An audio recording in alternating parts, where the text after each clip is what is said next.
Welcome to my channel study online 1.11।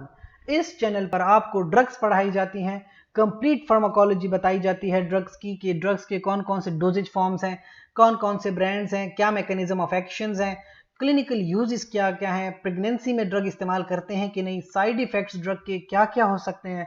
आज की जो ड्रग है इट इज कॉल्ड प्रेडनिसोन, जो कि दरअसल एक स्टेरॉइड है।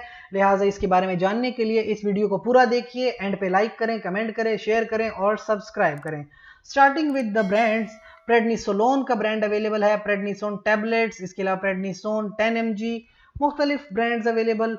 डोजेज फॉर्म में देखें तो 5 mg की कंसंट्रेशन है, ओरल सोल्यूशन में 5 mg पर ml। टैबलेट्स भी आती हैं 1 से 2.5, 5, 10, 20 और 50 mg। जो डिलेड रिलीज है 1, 2 और 5 mg में अवेलेबल। जरूरी चीज है मैकेनिज्म ऑफ एक्शन। देखिए ये स्टेरॉइड्स हैं। स्टेरॉइड कौन से? ग्लूकोकॉर्टिकॉइड। अब आपके पास ग्लूकोकॉर्टिकोस्टेरॉइड्स हैं तो याद रखिए इसका एक मैकेनिज्म नहीं है, मैकेनिज्म्स इसके बहुत सारे हैं। मिनरलोकॉर्टिकॉइड एक्टिविटी भी थोड़ी बहुत रखते हैं, इन्फ्लेमेशन भी खत्म करते हैं, साथ में अगर आपके पास प्रोटीन सिंथेसिस है उसका रेट भी कंट्रोल करते हैं। इसके अलावा पॉलीमॉर्फो न्यूक्लियर ल्यूकोसाइट्स जो हैं उनको सप्रेस करते हैं, फाइब्रोब्लास्ट्स को suppress, reversing the capillary permeability कम करते हैं।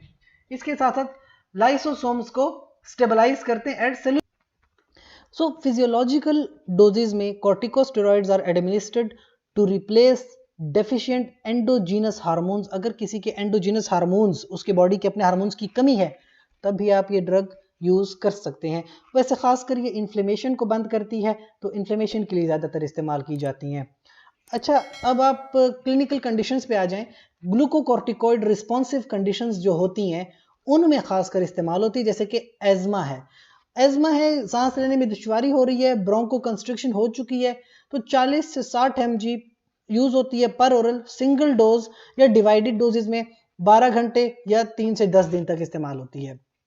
जायंट सेल आर्टराइटिस में 40 से 60 mg पर ओरल 1 से 2 साल तक इस्तेमाल की जाती है। ये जिस बंदे को थ्रोम्बोसाइटोपेनिक परपरा हो, इडियोपैथिक थ्रोम्बोसाइटोपेनिक परपरा, उसमें 1 से 2 mg पर kg पर डे इस्तेमाल की जाती है ओरल में। कुछ साइड इफेक्ट्स में मैं जरा बताऊं कि एलर्जी या एनाफाइलैक्सिस या एंजियोएडिमा। वैसे तो ये एलर्जीज को बंद करती है, लेकिन एज साइड इफेक्ट देखा जाए तो कार्डियोवास्कुलर में ब्रेडिकार्डिया, कार्डियक अरेस्ट या कार्डियक एरिथमिया हो सकते हैं क्योंकि ये स्टेरॉइड्स हैं।